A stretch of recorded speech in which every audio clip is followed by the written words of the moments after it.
Newfoundland. What I brought back was when you go the extra step in terms of your destination. If you go to a place that takes a little longer to get there, and they're like the only flights you can get at 3 stops, you know you're going somewhere good. Exclusively, there's going to be less people. They're going to be more excited to see you. And oftentimes, the adventure is going to be better.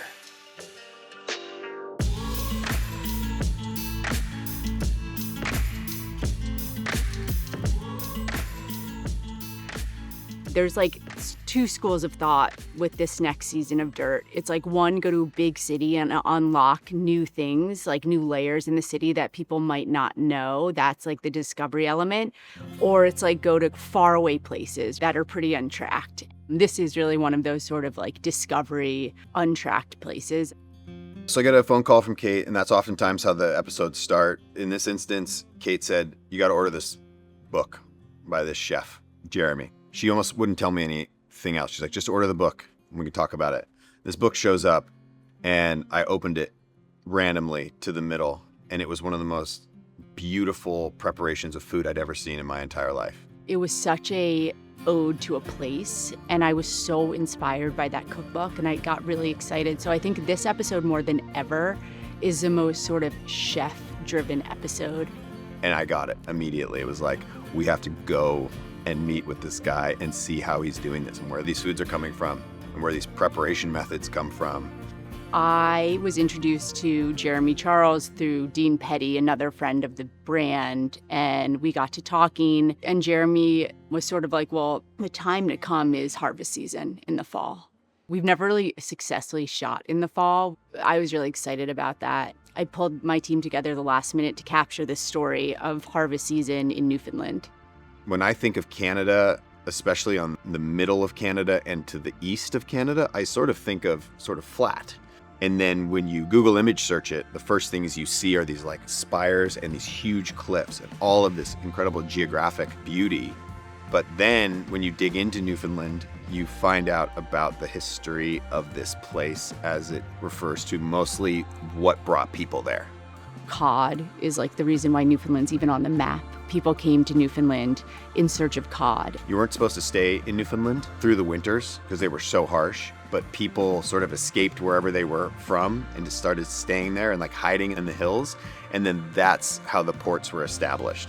And that's those people who hid up in the woods were the ones who also developed the foodways there. So it's like a certain type of person. I mean, it's rugged, it's windy, it's cold. You know, we shot in at the end of September and it was freezing. There were 2 things that really inspired this story. One, that like winter is coming and you have to prepare for it, and harvest season, sort of this mad rush to gather ingredients to feed your family for the winter. And then also inspiration from isolation, which is like one of his favorite things he talks about. He had worked abroad and came back and wanted to champion Newfoundland food. He had this restaurant called Raymond's back in the day, and it was a 5-star white tablecloth restaurant in St. John's. Moose was on the menu, seal carpaccio was on the menu. All of these things that really were hunted and foraged for by local hunters. And another really cool thing about Newfoundland is there's no FDA. You could serve the food that was hunted directly to the restaurant without any middle person, right? A hunter could get a moose, deliver it to a restaurant that same day, and that restaurant could serve that food that night. And that doesn't exist almost anywhere. It just creates such a deep connection to the land. People always ask me, like, does a chef introduce you to all the purveyors you meet? And most of the time, no. Most of the time, it's completely separate conversations. But for this episode, everything came directly from Jeremy's connections to people. And that's always like, he always talks about how like that, his story starts with the people, which is like very much a theme of Dirt. So when going back to the ingredient, you know, this was the first one that there was no guarantee that we were going to get anything because it was hunting, fishing, and foraging. And we didn't get anything on either hunt. It's funny, I was like so bummed, and then you realize that's the reality of hunting. And that's why it's like so hard to shoot hunting, right? We're, you know, in a place with thousands and thousands of square miles, right, where these moose are roaming around. So the idea that you would go and get one in a day is pretty rare and unlikely.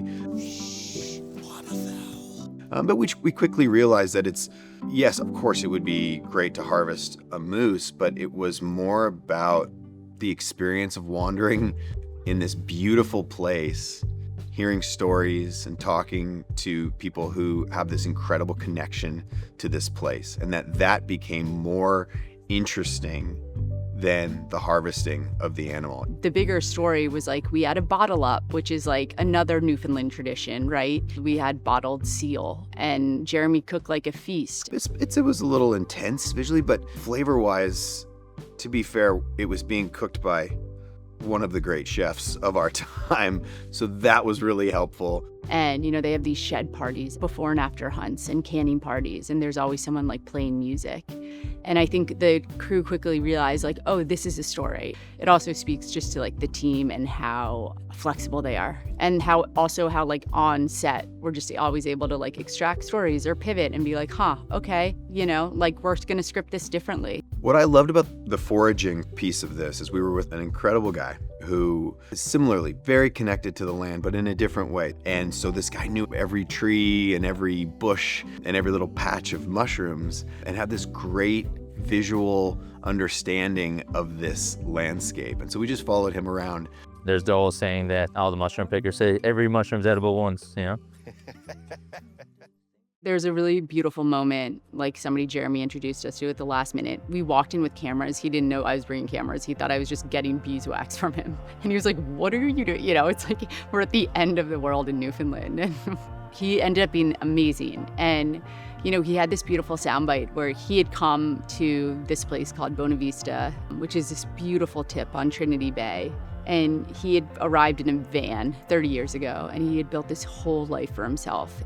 But there's a profound aspect of self-sufficiency that exists there. And when we're in Newfoundland, you understand, because Jeremy's there with Hank, his son, who's 14, and he's learning all these really integral pieces of what it is to hunt. It's like a lifelong journey for a lot of people. He takes Hank on all his hunts, and Hank was with him all summer picking lobster for his food truck in Norris Point.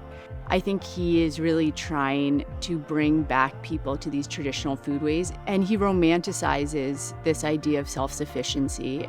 This episode is really unique in that we are connecting the ingredient to the consumer. We're tightening that distance more so than we ever have, and hopefully we are expressing the beauty of that, and that potentially people might find sourcing their own ingredients, whatever that means, going out looking for their own ingredients, more interesting. I think Newfoundland left an impression on all of us, and I hope when people watch this episode, they're able to see the beauty in that, right? And how to apply it to their own life is, even if you can't go on a moose hunt, and feed your family for the winter, you can have a flower box and plant vegetables in your garden and have one meal a week that's from that garden box. Just like little moments of self-sufficiency that hopefully inspire people when they watch this episode.